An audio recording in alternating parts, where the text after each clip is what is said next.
Good afternoon.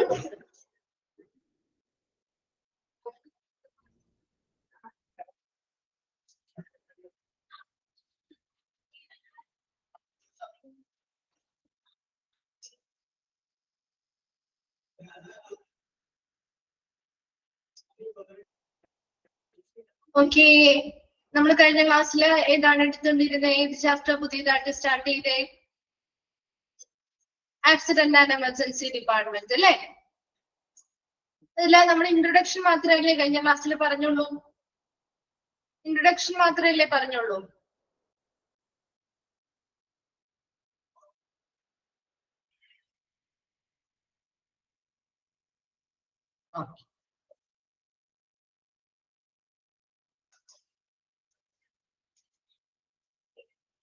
Okay, അപ്പൊ നമുക്ക് next ഭാഗത്തേക്ക് പോവാം. അപ്പൊ ഫസ്റ്റ് നമ്മൾ ആക്സിഡന്റ് ആൻഡ് എമർജൻസി ഡിപ്പാർട്ട്മെന്റ് എന്ന് പറഞ്ഞാൽ എന്തൊക്കെ കാര്യങ്ങൾ പറഞ്ഞു ജസ്റ്റ് ഒന്ന് റിവൈൻഡ് ചെയ്തിട്ട് നെക്സ്റ്റ് ഭാഗത്തേക്ക് പോവാം.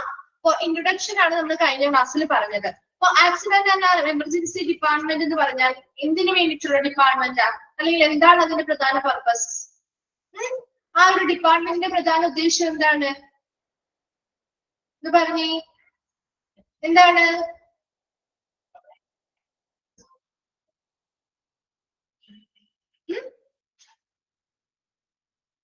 എമർജൻസി ട്രീറ്റ്മെന്റുകൾ കൊടുക്കുക എന്നുള്ളത് അല്ലെ? അപ്പൊ എമർജൻസി അല്ലെങ്കിൽ ഒരു അടിയന്തരാവസ്ഥ കണ്ടീഷനിലുള്ള അല്ലെങ്കിൽ വളരെ എമർജൻസി ആയിട്ടുള്ള ട്രീറ്റ്മെന്റുകൾ അതിനനുസരിച്ച് സിവിയർ ആയിട്ടുള്ള കേസുകളുള്ള പേഷ്യൻസിന് നൽകുന്നതിന് വേണ്ടിയിട്ട് അവരെ വിലയിരുത്തുന്നതിനും അവർക്ക് അതിനനുസരിച്ചുള്ള ചികിത്സകൾ നൽകുന്നതിന് വേണ്ടിയിട്ടുള്ള ഒരു ഡിപ്പാർട്ട്മെന്റ് ആണ് ആക്സിഡന്റ് ആൻഡ് എമർജൻസി ഡിപ്പാർട്ട്മെന്റ് എന്ന് പറയുന്നത്. ഇത് എത്ര മണിക്കൂർ തുറന്ന് പ്രവർത്തിക്കുന്ന ഒരു ഡിപ്പാർട്ട്മെന്റ് ആണ്? എത്ര മണിക്കൂറാണ് ഓപ്പൺ ആയിരിക്കുക? 24 hours അല്ലെ? 24 മണിക്കൂറും ഓപ്പൺ ആയിട്ടുണ്ടാവും. അതുപോലെ തന്നെ ഇതിന്റെ 3 ഓൾട്ടർനേറ്റീവ് പേരുകളും നമ്മൾ പഠിച്ചിരുന്നു. ഏതൊക്കെയാണ്? ഏതൊക്കെയാ ആക്സിഡന്റ് ആൻഡ് എമർജൻസി ഡിപ്പാർട്ട്മെന്റിന്റെ മറ്റു 3 ഓൾട്ടർനേറ്റീവ് നെയിംസ്? കാഷ്വാലിറ്റി, പിന്നെ ഇഡി എമർജൻസി ഡിപ്പാർട്ട്മെന്റ്, ദെൻ അല്ലെ എമർജൻസി റൂം. അത്രയും ക്ലിയർ അല്ലേ? ക്ലിയർ അല്ലേ? ഓക്കെ, ശരി. അടുത്തത് ലൊക്കേഷൻ ഓഫ് എമർജൻസി ഡിപ്പാർട്ട്മെന്റ്. ഒരു എമർജൻസി ഡിപ്പാർട്ട്മെന്റിന്റെ ലൊക്കേഷൻ എവിടെയായിരിക്കണം, എങ്ങനെയായിരിക്കണം എന്നാണ് ഇവിടെ പറയുന്നത് കേട്ടോ. ലൊക്കേഷൻ ഓഫ് എമർജൻസി ഡിപ്പാർട്ട്മെന്റ് എന്തൊക്കെ കാര്യങ്ങളാണ് പറയുന്നത് നോക്കിയേ. Located on the ground floor. എപ്പോഴും എവിടെയായിരിക്കും എമർജൻസി ഡിപ്പാർട്ട്മെന്റിന്റെ ലൊക്കേഷൻ വരുന്നത്? എവിടെയായി വരിക? ഗ്രൗണ്ട് ഫ്ലോറിലായിരിക്കും കേട്ടോ. മറന്നു പോകരുത്. ഓരോ ഡിപ്പാർട്ട്മെന്റുകൾ നമ്മൾ പഠിക്കുമ്പോഴും അല്ലെങ്കിൽ കൺഫ്യൂഷൻ വരരുത് കേട്ടോ. അപ്പൊ എമർജൻസി ഡിപ്പാർട്ട്മെന്റ് എന്ന് മനസ്സിൽ കാണാം, അത് ഗ്രൗണ്ട് ഫ്ലോറിലാണെന്നും ഒന്ന് ഓർത്ത് വെച്ചേക്കാം കേട്ടോ. Separate entrance or emergency entrance away from main entrance. എന്താണ്? മെയിൻ ആയിട്ടുള്ള എൻട്രൻസ് ഏരിയയിൽ നിന്നും ഒരു സെപ്പറേറ്റ് ആയിട്ടുള്ള എൻട്രൻസ് അല്ലെങ്കിൽ ഒരു എമർജൻസി എൻട്രൻസ് ഇതിനു വേണ്ടി പ്രൊവൈഡ് ചെയ്യണം. അതുപോലെ തന്നെ ambulance parking area should be available.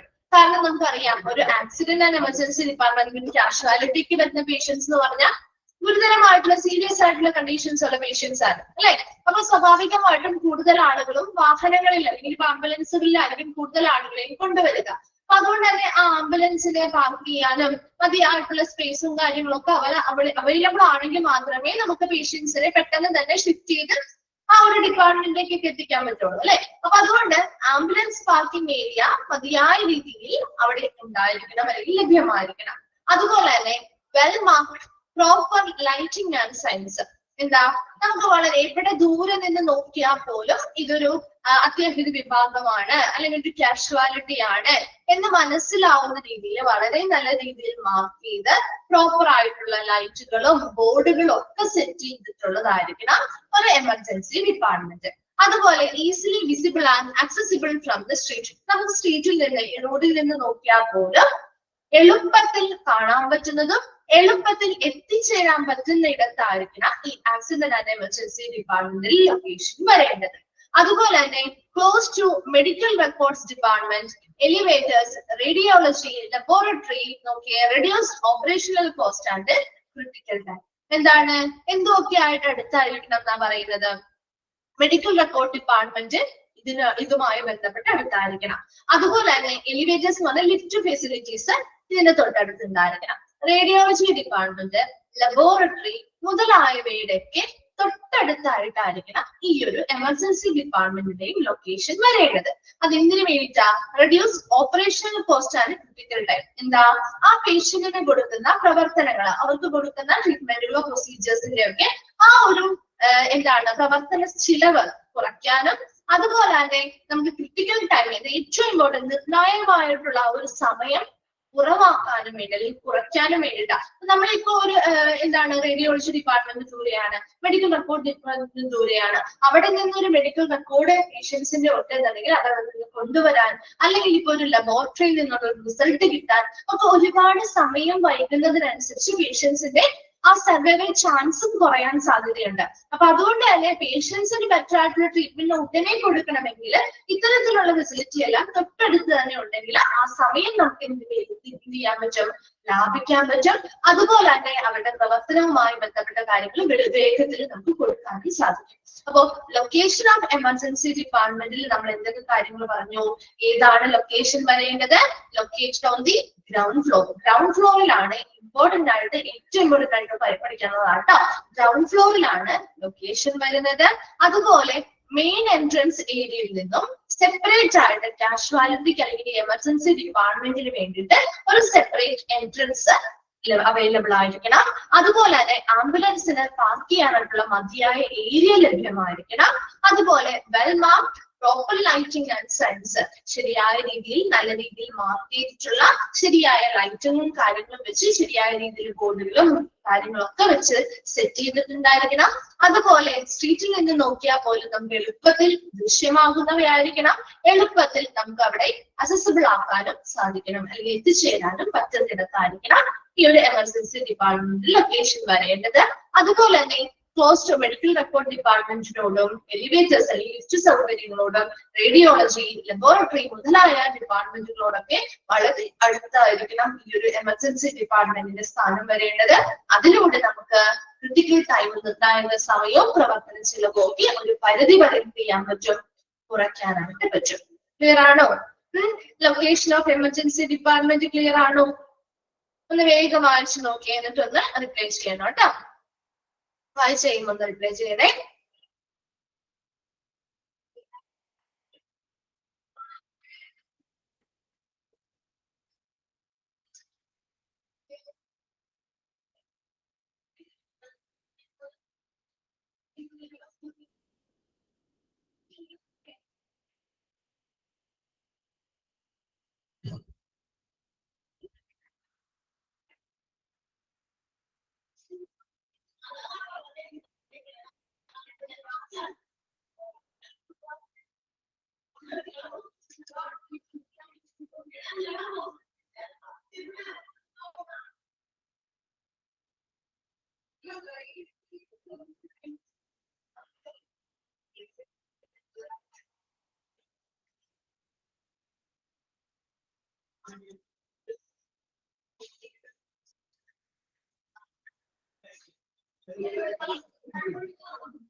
വായിച്ചു കഴിഞ്ഞോ?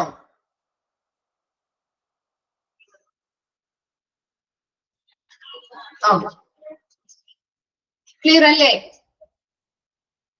ക്ലിയർ അല്ലേ? ഓക്കെ, അപ്പൊ നമ്മൾ നെക്സ്റ്റ് ഭാഗത്തേക്ക് പോവാണേ. നെക്സ്റ്റ് ഡിസൈൻ ആണ് കേട്ടോ. നോക്കിയേ, entrance to the emergency department should be sheltered to protect ambulance patient from the weather while unloading. അതായത് ഇവിടെ ഡിസൈൻ ഒരു എമർജൻസി ഡിപ്പാർട്ട്മെന്റുമായി ബന്ധപ്പെട്ട ഡിസൈൻ എങ്ങനെയായിരിക്കണം എന്നാ പറയുന്നത് കേട്ടോ. First one, entrance to the emergency department should be sheltered to protect ambulance patient from the weather while unloading. ഇപ്പൊ ഒരു ആംബുലൻസിലെ പേഷ്യന്റ് വരുമ്പോ അവരെ നമുക്ക് അതിൽ നിന്ന് എന്ത് ചെയ്യണം? അൺലോഡ് ചെയ്യണം, ഇറക്കണം അല്ലെ? ആ ഇറക്കുന്ന സമയത്ത് വെതറിൽ നിന്നും അവരെ പ്രൊട്ടക്ട് ചെയ്യാൻ, ആരെ? ആ ആംബുലൻസിൽ വരുന്ന പേഷ്യന്റിനെ ആ കാലാവസ്ഥയിൽ നിന്ന് പ്രൊട്ടക്ട് ചെയ്യുന്നതിന് വേണ്ടി ആ എമർജൻസി ഡിപ്പാർട്ട്മെന്റിലേക്കുള്ള ആ ഒരു പ്രവേശന കവാടം വളരെ സുരക്ഷിതമാക്കിയിരിക്കണം, അല്ലെങ്കിൽ ഷെൽട്ടർ ചെയ്തിരിക്കണം എന്നാ പറയുന്നത്. എന്ന് വെച്ചാൽ എന്താണ്? ഇപ്പൊ പെട്ടെന്ന് ഇപ്പൊ ഒരു ആംബുലൻസിൽ നിന്ന് പേഷ്യന്റിനെ ഇറക്കുന്ന സമയത്ത് ചിലപ്പോ ഭയങ്കരമായ വെയിലാവാം, ചിലപ്പോ നല്ല രീതിയിലുള്ള മഴ വരാം, അല്ലെ? അപ്പൊ അത്തരം സാഹചര്യങ്ങളില് പേഷ്യൻസിനെ ഇത് ബാധിക്കരുത്. ശരിയല്ലേ? ഒരു ആംബുലൻസിൽ വരുന്ന പേഷ്യൻസിന് മഴ വന്ന മഴയത്ത് നനച്ചാണോ കൊണ്ടുപോകേണ്ടത്? വണ്ടിയിൽ നിന്ന് ഇറക്കി ആംബുലൻസിൽ നിന്ന് ഇറക്കി നനയാൻ പാടില്ലല്ലോ. അപ്പൊ അതുപോലെ വെതർ, നമ്മുടെ കാലാവസ്ഥ അത് വരുന്ന പേഷ്യന്റിനെ എന്ത് ചെയ്യാൻ പാടില്ല? ബാധിക്കാൻ പാടില്ല. അപ്പൊ അതുകൊണ്ട് തന്നെ അതിനനുസരിച്ച് നമ്മൾ എന്ത് ചെയ്തിരിക്കണം?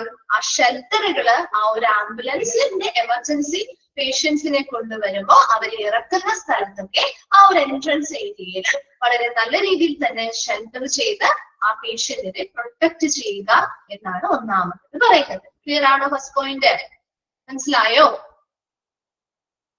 രണ്ടാമത്തേത് പറയുന്നത് adequate reserved parking space for ambulance and cars of patient. ഇപ്പൊ ഒരു എമർജൻസി ഡിപ്പാർട്ട്മെന്റിലേക്ക് ചിലപ്പോൾ നമ്മുടെ പേഷ്യന്റിനെ ആംബുലൻസിലായിരിക്കും കൊണ്ടുവരാം, ചിലപ്പോൾ നമ്മുടെ കയ്യിലുള്ള കിട്ടുന്ന വാഹനത്തിലായിരിക്കും, അല്ലെ? ഇപ്പൊ ഒരു ആംബുലൻസിൽ തന്നെ വെയിറ്റ് ചെയ്ത് നമ്മൾ ഇരിക്കില്ലല്ലോ. ചിലപ്പോൾ നമ്മുടെ വീട്ടിലുള്ള വാഹനങ്ങളാവാം, അല്ലെങ്കിൽ നമ്മുടെ തൊട്ടടുത്ത് നമുക്ക് ഏറ്റവും അവൈലബിൾ ആയിട്ടുള്ള ഏത് വാഹനമാണോ, ചിലപ്പോൾ കാറാവാം, മറ്റേതെങ്കിലും വാഹനമാവാം, അതിലല്ലേ നമ്മൾ കൊണ്ടുവരിക, അല്ലെ? അപ്പൊ അത്തരത്തില് ഒരു പേഷ്യന്റിനെ നമ്മൾ ആംബുലൻസിലോ കാറിലോ ഒക്കെ കൊണ്ടുവരുമ്പോ അത് പാർക്ക് ചെയ്യാനായിട്ടുള്ള മതിയായ സ്ഥലം അവിടെ വേണ്ടേ? അപ്പൊ അതിനു വേണ്ടി ഈ ആക്സിഡന്റ് ആൻഡ് എമർജൻസി ഡിപ്പാർട്ട്മെന്റിന് വേണ്ടിയിട്ട് ഒരു സെപ്പറേറ്റ് ആയിട്ടുള്ള ഒരു പാർക്കിംഗ് സ്പേസ് റിസർവ് ചെയ്തിട്ടുണ്ടാവും. അത് ആംബുലൻസിനും ആ ഒരു കാഷ്വാലിറ്റിയുമായി ബന്ധപ്പെട്ട് വരുന്ന കാറ് മുതലായിട്ടുള്ള വാഹനങ്ങൾക്ക് പാർക്ക് ചെയ്യാൻ വേണ്ടിയിട്ട് ഒരു സ്പേസ് ഉണ്ടായിരിക്കണം. അതുപോലെ തന്നെ adequate for accommodating structures, സ്ട്രക്ചറുകളൊക്കെ കൃത്യമായിട്ട് സ്ഥാപിക്കാനായിട്ട് അവ വെക്കാനോ ഒക്കെ ആയിട്ടുള്ള മതിയായ സ്പേസ് ഉണ്ടാവണം. ശരിയല്ലേ? ഇപ്പൊ ഒരു ഒന്നോ രണ്ടോ സ്ട്രക്ചർ മതിയാവില്ല, ശരിയല്ലേ? ഒരു അറ്റൻഷൻ ചിലപ്പോ ഒന്നോ രണ്ടോ മൂന്നോ അല്ലെങ്കിൽ കുറച്ചധികം പേഷ്യൻസ് വരുമ്പോൾ ഒരുപാട് സ്ട്രക്ചേഴ്സ് അവിടെ യൂസ് ചെയ്യുന്നതായിട്ട് വരാം, അല്ലെ? അപ്പൊ അതുകൊണ്ട് തന്നെ ആവശ്യമായിട്ടുള്ള സ്ട്രക്ചറുകള് അവിടെ അക്കോമഡേറ്റ് ചെയ്യാൻ അല്ലെങ്കിൽ വെക്കാനായിട്ട് സൂക്ഷിക്കാനായിട്ടുള്ള മതിയായ സ്പേസ് ഉണ്ടായിരിക്കണം. അതുപോലെ തന്നെ ramp for wheelchairs and pedestrian access in case of raised platform. നിങ്ങൾ കണ്ടിട്ടുണ്ടല്ലോ ഹോസ്പിറ്റലിലൊക്കെ പ്ലാറ്റ്ഫോമുകൾ എന്ന് പറഞ്ഞാൽ കുറച്ച് ഉയരത്തിലായിരിക്കും, അല്ലെ? അപ്പൊ അവിടെയൊക്കെ പേഷ്യൻസിന് ഇപ്പൊ വീൽ ചെയറിലുള്ള പേഷ്യൻസിനോ കാൽനട യാത്രക്കാർക്കും ഒക്കെ ആ സ്റ്റെപ്പ് കയറാൻ ബുദ്ധിമുട്ടുണ്ടെങ്കിൽ ഇപ്പൊ വീൽ ചെയറുള്ളവർക്ക് നമുക്ക് ഉരുട്ടി കൊണ്ടുപോകാനേ പറ്റുള്ളൂ, അല്ലെ? അതിന് വേണ്ടി റാമ്പുകൾ കണ്ടിട്ടില്ലേ? ചെരിഞ്ഞ പ്രതലങ്ങൾ കണ്ടിട്ടില്ലേ? കണ്ടിട്ടുണ്ടോ? കണ്ടിട്ടില്ലേ? അത്തരത്തിലുള്ള റാമ്പുകൾ പ്രൊവൈഡ് ചെയ്തിരിക്കണം എന്ന് നിങ്ങൾ ശ്രദ്ധിച്ചിട്ടുണ്ടാവും. ആക്സിഡന്റ് ആൻഡ് എമർജൻസി ഇപ്പൊ കാഷ്വാലിറ്റിയുടെ ഫ്രണ്ടിൽ എപ്പോഴും ഉണ്ടാവും. നമുക്ക് ഈ സ്ട്രക്ചറിൽ വീൽ ചെയറിലുള്ള പേഷ്യൻസിനെ കൊണ്ടുപോകാനും അല്ലെങ്കിൽ എന്താണ് സ്റ്റെപ്പ് കയറാൻ ബുദ്ധിമുട്ടുള്ള പേഷ്യൻസിന് നമുക്ക് അത് കാൽനട യാത്രക്കാർക്ക് ഇത് യൂസ് ചെയ്യാവുന്നതാണ്. അപ്പൊ അത്തരത്തിലുള്ള ഇതൊക്കെ ആ ഒരു കാഷ്വാലിറ്റി ബിൽഡ് ചെയ്യുമ്പോൾ നമ്മുടെ ആ ഒരു ഡിസൈനിൽ പറയുന്ന കാര്യങ്ങളാണ്. ഒന്നാമത് എന്താ പറയുന്നത്? എൻട്രൻസ് ടു ദ എമർജൻസി ഡിപ്പാർട്ട്മെന്റിലേക്കുള്ള ആ ഒരു പ്രവേശന കവാടം ഷെൽട്ടർ ചെയ്തത് പ്രൊട്ടക്ട് ചെയ്തിരിക്കണം. എന്തിനു വേണ്ടിയിട്ടാ? വൈൽ അൺലോഡിങ് ഒരു ആംബുലൻസിൽ നിന്ന് വരുന്ന ആംബുലൻസിൽ നിന്നാവും അല്ലെങ്കിൽ അവരുടെ സ്വന്തം ഏത് വാഹനത്തിൽ നിന്നോ അൺലോഡ് ചെയ്യുന്ന അല്ലെങ്കിൽ നമുക്ക് പേഷ്യൻസിനെ പുറത്തിറക്കണമെങ്കിൽ അത്തരത്തിൽ പുറത്തിറക്കുന്ന സമയത്ത് കാലാവസ്ഥയൊന്നും ആ പേഷ്യൻസിനെ ബാധിക്കാൻ പാടില്ല. ചിലപ്പോൾ കൂടുതൽ വെയിലുണ്ടാവാം, നല്ല മഴയുണ്ടാവാം, അതൊന്നും ആ പേഷ്യൻസിനെ ബാധിക്കാതെ പ്രൊട്ടക്ട് ചെയ്യുന്നതിന് വേണ്ടിയിട്ട് ആ ഒരു പ്രവേശന കവാടം എപ്പോഴും ഷെൽട്ടർ ചെയ്ത് സുരക്ഷിതമാക്കിയിരിക്കണം. രണ്ടാമത് പറഞ്ഞത് adequate reserved parking space for ambulance and cars of patient. പേഷ്യൻസിന്റെ കാറ് അതുപോലെ തന്നെ പേഷ്യൻസ് വരുന്ന ആംബുലൻസ് മുതലായവയ്ക്ക് പാർക്ക് ചെയ്യാനായിട്ട് റിസർവ്ഡ് ആയിട്ടുള്ള മതിയായ സ്പേസ് അവിടെ ഉണ്ടായിരിക്കണം. മൂന്നാമത്തത് adequate space for accommodating structures. Structures ഒക്കെ കൃത്യമായിട്ട് സൂക്ഷിക്കാനും സ്ഥാപിക്കാനും വേണ്ടിയിട്ട് മതിയായ സ്പേസ് ഉണ്ടായിരിക്കണം. അതുപോലെ റേസ്ഡ് പ്ലാറ്റ്ഫോം, പ്രത്യേകിച്ച് പൊക്കത്തിലുള്ള പ്ലാറ്റ്ഫോമുകളോ കാര്യങ്ങളോ ഒക്കെ ആണെങ്കിൽ വീൽ ചെയറിൽ വരുന്ന പേഷ്യൻസിനും പെഡസ്ട്രിയൽ പേഷ്യൻസ് കാൽനട യാത്രക്കാർക്കും ഒക്കെ വേണ്ടിയിട്ട് റാമ്പുകളും പ്രൊവൈഡ് ചെയ്തിരിക്കണം. വേഗം ഒന്ന് വായിച്ചു നോക്കിയ ഡിസൈൻ വായിച്ചിട്ടൊന്ന് റിപ്ലൈ ചെയ്യണം കേട്ടോ.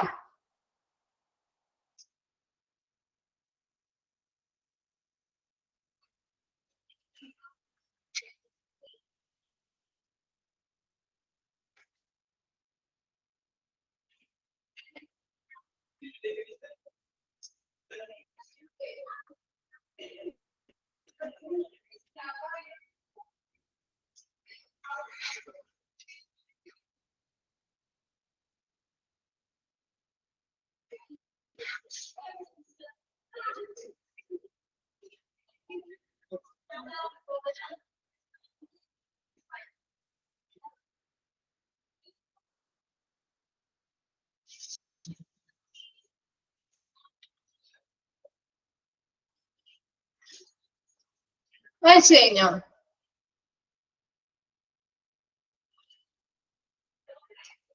ഓക്കെ അല്ലേ? ഓക്കെ അല്ലേ? ശരി. Next major space determinants for planning. അപ്പൊ ഒരു കാഷ്വാലിറ്റി പ്ലാൻ ചെയ്യുമ്പോൾ പ്രധാനമായിട്ടും നമ്മള് സ്പേസസ് എന്തൊക്കെ വേണമെന്ന് നിർണ്ണയിക്കുന്ന കുറച്ച് ഘടകങ്ങളാണ് താഴെ പറയുന്നത് കേട്ടോ. അപ്പൊ ഈ പറയുന്ന ഫങ്ഷണൽ ഏരിയാസും മറ്റ് ഏരിയാസും ഈ പറയുന്ന അതർ ഏരിയാസും ഒക്കെ ഉൾപ്പെടുത്തിക്കൊണ്ടുള്ള ഒരു സ്പേസ് നമുക്ക് എപ്പോഴും ഒരു കാഷ്വാലിറ്റിയിൽ ആവശ്യമാണ്.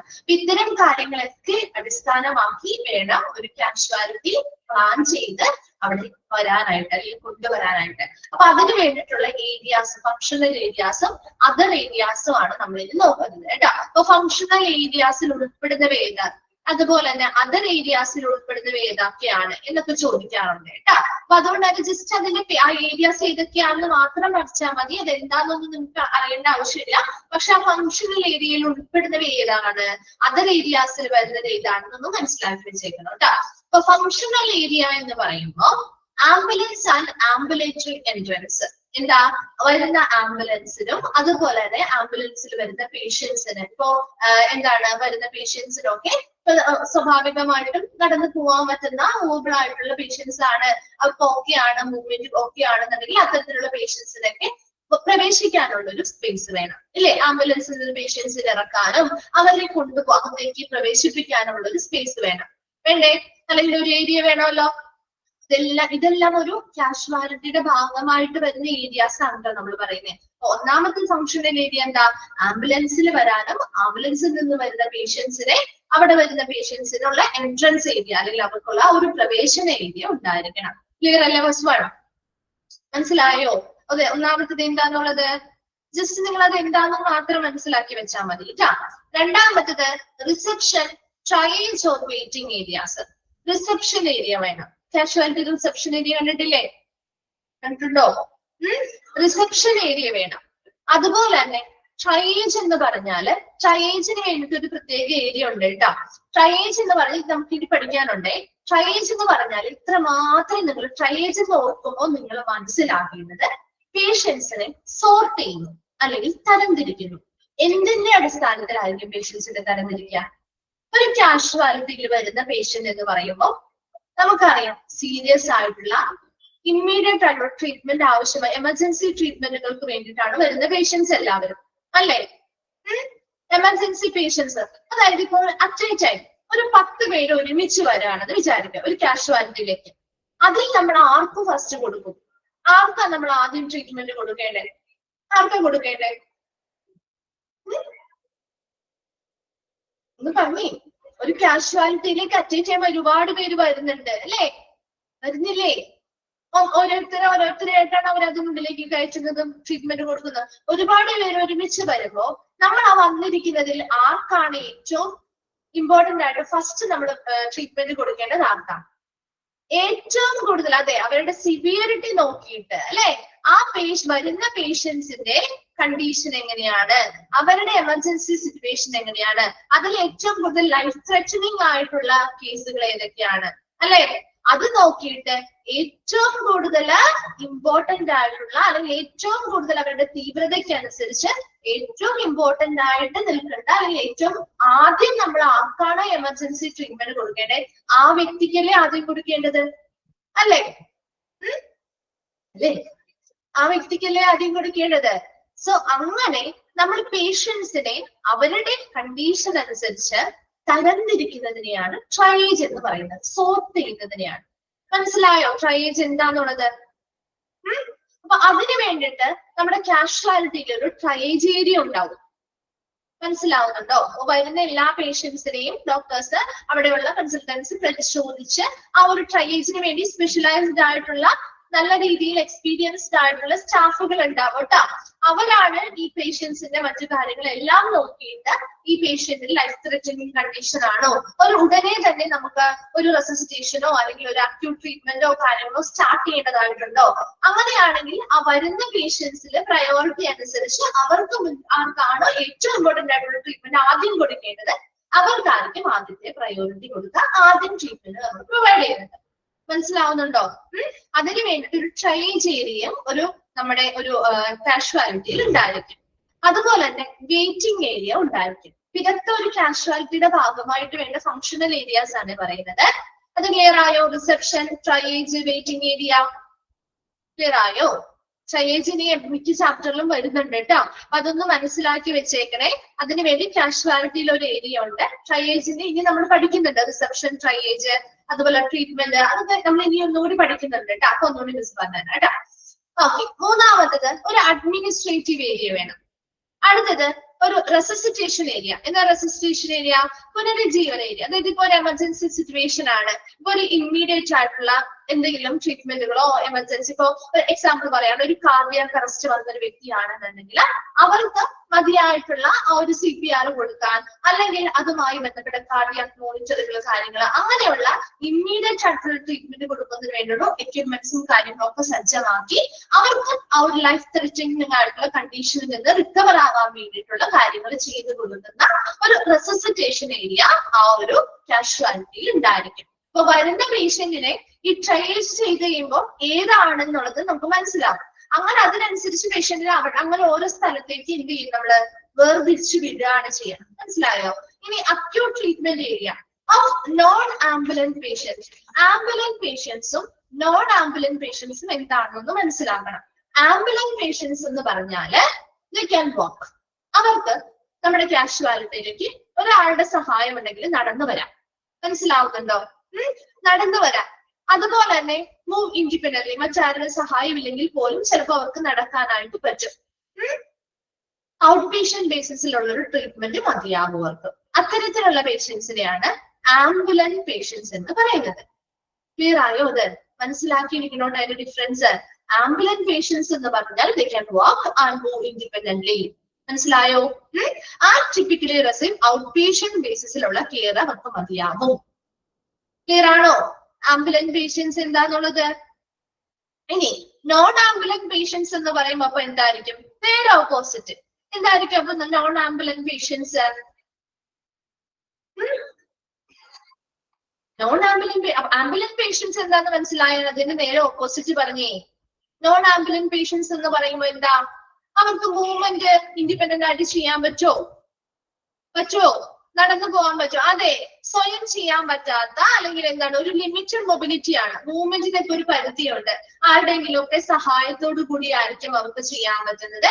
ചിലപ്പോൾ വീൽ ചെയർസ് പോലെയുള്ള കാര്യങ്ങള് എന്താണ് അവർക്ക് ആവശ്യമായി വരും. അതുപോലെ തന്നെ ബെഡ് റെസ്റ്റിലുള്ള ആളുകളാവാം. അതുപോലെ തന്നെ അവരുടെ ഡെയിലിയുള്ള ആക്ടിവിറ്റീസിന് വരെയും ചിലപ്പോൾ സഹായങ്ങൾ അല്ലെങ്കിൽ അസിസ്റ്റൻസ് ആവശ്യമായിട്ട് വരുന്നവരെയാണ് നോൺ ആംബുലന്റ് പേഷ്യൻസ് എന്ന് പറയുന്നത്. ഡിഫറൻസ് മനസ്സിലായോ? ഇതിന്റെ മനസ്സിലായോ? ഇവിടെ നോൺ ആംബുലന്റ് പേഷ്യൻസ് എന്ന് പറയുമ്പോൾ, അപ്പൊ ഇവിടെ പറഞ്ഞിരിക്കുന്ന നോൺ ആംബുലൻസ് പേഷ്യൻസ് പറഞ്ഞുകൊണ്ടാണ് മിസ് അത് പറഞ്ഞു തന്നെ. നോൺ ആംബുലന്റ് പേഷ്യൻസ് എന്ന് പറയുമ്പോൾ ഇവർക്ക് സ്വയമേ നടക്കാൻ പറ്റില്ല. വീൽ ചെയറിന്റെയോ പോലെയുള്ള എന്തെങ്കിലും സ്ട്രക്ചേഴ്സിന്റെയോ ഒക്കെ സഹായങ്ങൾ ആവശ്യമായി വരുന്നുണ്ട്. അപ്പൊ അതുപോലെ തന്നെ അവർക്ക് എപ്പോഴും ഒരു ബെഡ് റെസ്റ്റോ അല്ലെങ്കിൽ ഒരു മറ്റേ അവരുടെ ഡേ ടു ഡേ ആക്ടിവിറ്റീസ് ചെയ്യാനൊരു അസിസ്റ്റന്റോ ഒക്കെ ആവശ്യമായി വരുന്ന അത്തരത്തിലുള്ള പേഷ്യൻസ് ആണെങ്കിൽ അവർക്ക് ചിലപ്പോൾ പെട്ടെന്നൊരു അക്യൂട്ട് ട്രീറ്റ്മെന്റ് ആവശ്യമായി വന്നേക്കാം. എന്ന് വെച്ചാല് ചിലപ്പോൾ പെട്ടെന്ന് അവർക്ക് എന്തെങ്കിലും ബുദ്ധിമുട്ടുകളോ, ചിലപ്പോ എന്തെങ്കിലും വലിയ രീതിയിലുള്ള ചിലപ്പോൾ എന്തെങ്കിലും പെയിനോ അല്ലെങ്കിൽ എന്തെങ്കിലും ഫ്രാക്ചേഴ്സോ കാര്യങ്ങളോ ഒക്കെ വന്നിട്ട് നല്ല രീതിയിലുള്ള പെയിനോ കാര്യങ്ങളോ വന്നാൽ ഉടനെ തന്നെ നമുക്കൊരു ട്രീറ്റ്മെന്റ് കൊടുക്കുന്നതിന് വേണ്ടിയിട്ടുള്ള ഏരിയയാണ് ഈ അക്യൂട്ട് ട്രീറ്റ്മെന്റ് ഏരിയ എന്ന് പറയുന്നത്. അത്തരത്തിലുള്ള ഒരു ഏരിയ ആ ഒരു കാഷ്വാലിറ്റിയിൽ ഉണ്ടായിരിക്കണം. അതുപോലെ തന്നെ കൺസൾട്ടേഷൻ ഏരിയ. കൺസൾട്ടേഷന് വേണ്ടിയിട്ട് അതിൻ്റെതായിട്ടുള്ള ഡോക്ടേഴ്സ് ഉണ്ടാവും, ഇല്ലേ? കൺസൾട്ടേഷന് വേണ്ടിയിട്ട് നമ്മളൊരു കാഷ്വാലിറ്റി പോയി അതിൻ്റെതായ ഡോക്ടേഴ്സ് നമ്മൾ കൺസൾട്ട് ചെയ്യാൻ വരില്ലേ? സ്പെഷ്യലൈസ്ഡ് ആയിട്ടുള്ള ഡോക്ടേഴ്സ് ഉണ്ടാവും, അല്ലെ? അങ്ങനെ ഡോക്ടറിന്റെ കൺസൾട്ടേഷന് വേണ്ടിയിട്ടുള്ള ഒരു ഏരിയ ഉണ്ടാവും. അതുപോലെ തന്നെ സ്റ്റാഫ് വർക്ക് സ്റ്റേഷൻ, അവിടുത്തെ സ്റ്റാഫുകൾക്ക് വർക്ക് ചെയ്യാൻ പറ്റുന്ന സ്റ്റാഫ് വർക്ക് സ്റ്റേഷൻസും ഉണ്ടാവുമല്ലോ. അപ്പൊ ഇത്രയും എന്താണ് ഒരു കാഷ്വാലിറ്റിയിലെ ഫങ്ഷണൽ ഏരിയാസിൽ ഉൾപ്പെടുന്നവയാണ്. മനസ്സിലാവുന്നുണ്ടോ? ആ ഫങ്ഷണൽ ഏരിയാസിൽ ഉൾപ്പെടുന്നവ ഏതൊക്കെ എന്ന് ചോദിച്ചാൽ ഇതെല്ലാം ഉൾപ്പെടുന്നുണ്ട് കേട്ടോ. അപ്പൊ അതിലെ ഓപ്ഷൻസിൽ നോക്കിയിട്ട് ഏതൊക്കെ ഉൾപ്പെടുന്നു എല്ലാം വരുന്നുണ്ട്. ഓപ്ഷൻ 3 വരുന്നുണ്ട്. അപ്പൊ 4ാമത്തെ ഓൾ ഓഫ് ദി എബവ് ആയിരിക്കും. മുകളിൽ പറഞ്ഞ് എല്ലാം ഉൾപ്പെടുന്നു. അല്ലെങ്കിൽ ചിലപ്പോൾ ഏതെങ്കിലും പർട്ടിക്കുലർ ആയിട്ടുള്ള ഒരെണ്ണമായിട്ട് തന്നിരിക്കുക. അപ്പൊ അത് മാത്രം ചൂസ് ചെയ്തേണ്ടി വരും. ഓക്കെ, അപ്പൊ ഏതൊക്കെയാണ് ഫങ്ഷണൽ ഏരിയാസ്? അപ്പൊ ഒരു നമ്മൾ കാഷ്വാലിറ്റി ബിൽഡ് ചെയ്യുമ്പോൾ, ഒരു ഹോസ്പിറ്റലിൽ പ്ലാൻ ചെയ്യുമ്പോൾ മുതൽ ഈ ഫങ്ഷണൽ ഏരിയാസ് എന്തായാലും ഉണ്ടായിരിക്കണം. ആംബുലൻസ് ആൻഡ് ആംബുലൻസറി എൻട്രൻസ് ഉണ്ടായിരിക്കണം, reception, triage area, waiting area മുതലായവ ഉണ്ടായിരിക്കണം, അഡ്മിനിസ്ട്രേറ്റീവ് ഏരിയ ഉണ്ടായിരിക്കണം, റെസിസിറ്റേഷൻ ഏരിയ ഉണ്ടായിരിക്കണം, അക്യൂട്ട് ട്രീറ്റ്മെന്റ് ഏരിയ ഉണ്ടായിരിക്കണം, കൺസൾട്ടേഷൻ ഏരിയ ഉണ്ടായിരിക്കണം, സ്റ്റാഫിന്റെ വർക്ക് ചെയ്യാൻ വേണ്ടിയിട്ടുള്ള വർക്കിംഗ് സ്റ്റേഷൻസ് ഉണ്ടായിരിക്കണം. ക്ലിയർ ആണോ functional areas? Functional areas clear ആണോ? ഓക്കെ. അടുത്തത് അതർ ഏരിയാസ്. അതർ ഏരിയാസിൽ എന്തൊക്കെ വരും? പ്രൊസീജിയർ റൂമുകൾ, പേഷ്യൻസിന് ആവശ്യമായ പ്രൊസീജിയേഴ്സ് ചെയ്യുന്ന പ്രൊസീജിയർ റൂമുകളുണ്ട്, പ്ലാസ്റ്റർ റൂമുകളുണ്ട്, പ്ലാസ്റ്റർ ഒക്കെ ഇടാൻ വേണ്ടി അതിനനുസരിച്ചുള്ള plaster റൂമുകളുണ്ട്, pharmacy or drug preparation റൂമുകളുണ്ട്, isolation റൂമുകൾ ഉണ്ടാവും, ഡീകണ്ടാമിനേഷൻ ഏരിയ അണുവിമുക്തമാക്കുന്ന ഏരിയാസ് ഉണ്ടാവും, സ്റ്റോറേജ് ചെയ്യുന്നതിന് വേണ്ടിയിട്ടുള്ള ഏരിയാസ് ഉണ്ടാവും, ക്ലീൻ ആൻഡ് ഡേർട്ടി യൂട്ടിലിറ്റി വൃത്തിയാക്കുന്നതുമായി ബന്ധപ്പെട്ടോ മറ്റ് സാധനങ്ങൾ ഇപ്പോ എക്യുപ്മെന്റ്സോ അല്ലെങ്കിൽ മെഡിക്കൽ പരമായിട്ടുള്ള മറ്റ് കേസസോ കാര്യങ്ങളോ ഒക്കെ കൈകാര്യം ചെയ്യാനും അത് ക്ലീൻ ചെയ്യാനും അതിനൊക്കെ വേണ്ടിയിട്ടുള്ള ഡേർട്ടി യൂട്ടിലിറ്റി സ്പേസ് ഉണ്ടാവും. ലിനൻ റൂം, തുണികൾ സൂക്ഷിക്കാനും അത് വിതരണം ചെയ്യാനുമായിട്ടുള്ള എന്താണ് ലിനൻസ് എന്നത് ഹോസ്പിറ്റൽ ലിനൻ എന്ന് ഉദ്ദേശിക്കുന്നത് ഹോസ്പിറ്റലിൽ ഉപയോഗിക്കുന്ന എല്ലാ തുണിത്തരങ്ങളെയാണ് കേട്ടോ. ലിനൻ എന്നത് അല്ലാതെ ബ്രാൻഡ് നെയിം ഒന്നും അല്ല. നമ്മൾ ലിനൻ മെറ്റീരിയൽസ് ഒക്കെ നമ്മൾ യൂസ് ചെയ്യാറുണ്ട് അല്ലെ, അതൊരു ബ്രാൻഡ് നെയിം ആയിട്ട് ഒരു മെറ്റീരിയൽ ആയിട്ട് നമ്മൾ മേടിക്കാറുണ്ട് അല്ലെ. ലിനൻസിന്റെ തുണികള് മേടിക്കാറില്ലേ? കേട്ടിട്ടില്ലേ ലിനൻ മെറ്റീരിയൽ എന്നൊക്കെ പറഞ്ഞ്? ഇവിടെ ഉദ്ദേശിക്കുന്ന ലിനൻ എന്ന് പറയുന്ന ഒരു ബ്രാൻഡ് അല്ല. ഇവിടെ നമ്മൾ ഹോസ്പിറ്റലിലെ എല്ലാ തുണിത്തരങ്ങളെയും വസ്ത്രങ്ങളെയും നമ്മൾ അതിപ്പോ ബെഡ്ഷീറ്റ് ആവാം, പില്ലോ കവർ ആവാം, സ്ക്രീൻ ആവാം, കർട്ടൻ ആവാം, ഡോക്ടേഴ്സ് ഉപയോഗിക്കുന്ന കോട്ടുകളാവാം, അങ്ങനെ എന്താണ് അവരുപയോഗിക്കുന്ന സ്ക്രബ്സ്യൂട്ടുകളാവാം, ഇങ്ങനെ ഒരു ഹോസ്പിറ്റലുമായി ബന്ധപ്പെട്ട പേഷ്യൻസ് മറ്റ് സ്റ്റാഫുകളും ഒക്കെ ഉപയോഗിക്കുന്ന എല്ലാ തുണിത്തരങ്ങളെയും നമ്മൾ ലിനൻ എന്ന കാറ്റഗറിയിൽ ഉൾപ്പെടുത്തും കേട്ടോ. അപ്പൊ അത്തരത്തിലുള്ള അത് സ്റ്റോർ ചെയ്യാനും വിതരണം ചെയ്യാനുമുള്ള റൂം ഉണ്ടാവും. അതുപോലെ മൊബൈൽ എക്യുപ്മെന്റ് ബേസ്ഡ് ആയിട്ട് ട്രോളി, വീൽ ചെയർ കാര്യങ്ങളൊക്കെ മൂവ് ചെയ്ത് കൊണ്ടുപോകാൻ പറ്റുന്ന ട്രോളികള്, വീൽ ചെയർ മുതലായ എക്യുപ്മെന്റുകൾ വെക്കുന്നതിന് വേണ്ടി ഒരു സ്പേസ് വേണം. അതുപോലെ തന്നെ മൊബൈൽ എക്സ്റേ എക്യുപ്മെന്റ്, എക്സ്റേ ഒക്കെ മൊബൈൽ ആയിട്ടുള്ള എക്സ്റേ അതായത് ആവശ്യമാണെങ്കിൽ ആ ക്യാഷ്വലിനുള്ളിൽ വെച്ചിട്ട് നമുക്ക് എക്സ്റേയും കാര്യങ്ങളും എടുക്കാൻ പറ്റുന്ന രീതിയിൽ മൂവബിൾ ആയിട്ടുള്ള എക്സ്റേ എക്യുപ്മെന്റുകൾ വേണം. ക്ലീനേഴ്സ് റൂം, ക്ലീൻ ചെയ്യുന്നതിന് വേണ്ടി ആ ക്ലീനേഴ്സിലേക്ക് സാധനങ്ങളും പ്രൊഡക്റ്റുകളും കാര്യങ്ങളും ഒക്കെ വെക്കുന്നതിന് വേണ്ടിയിട്ടുള്ള ഒരു റൂം ഉണ്ടായിരിക്കണം. അപ്പൊ ഫങ്ഷണൽ ഏരിയാസ് പറഞ്ഞു. മറ്റ് ഏരിയാസ് എന്തൊക്കെയാ? Procedure room, plaster room, pharmacy or drug preparation room, isolation room, decontamination area, storage area, clean and dirty utility area, then എന്താണ് linen room, mobile equipment bays like trolley, wheel chair etcetera, mobile x ray equipment bay and cleaners room. വേഗം ഒന്ന് വായിച്ചു നോക്കിയേ ഏതൊക്കെയാണ് പ്രധാനപ്പെട്ട space determinants എന്ന് പറയുന്നത്.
വായിച്ചു കഴിഞ്ഞോ?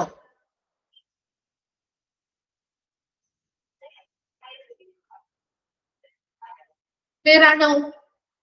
ഇപ്പൊ ഫങ്ഷണൽ ഏരിയാസ് ഏതൊക്കെയാണ്, അതർ ഏരിയാസ് ഏതൊക്കെയാണെന്ന് മനസ്സിലാക്കി വെക്കണം കേട്ടോ. ഓക്കെ ആണോ? നെക്സ്റ്റിലേക്ക് പോവാം.